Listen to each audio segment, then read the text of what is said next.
Let's make the Cold Brew Beast from Kraken Rum.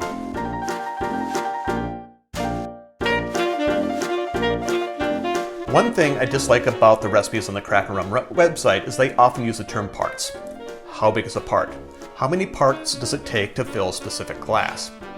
Who knows? I'm going to assume in this case that parts equals ounces. So what I'm going to do to make this drink is take 2 ounces of my Kraken Black Spice Rum, which is 60 milliliters, 2 parts, and put that into my glass.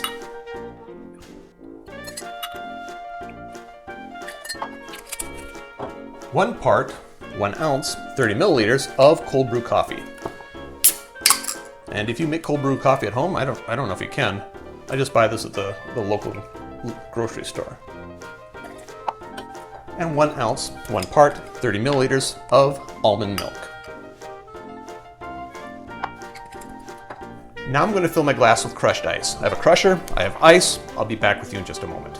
I think that's crushed enough. Pop this in there.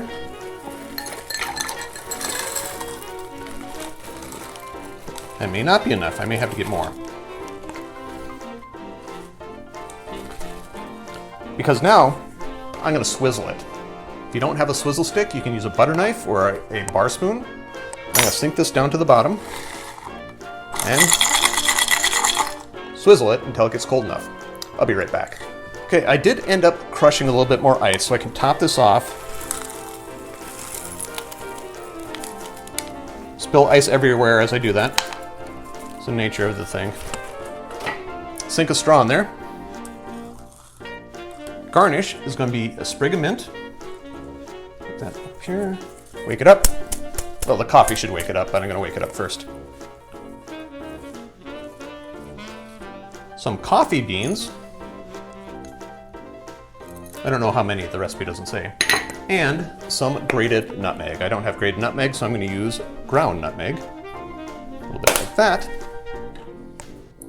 And there you have it, the Cold Brew Beast from Kraken Rum. Drink with good spirits.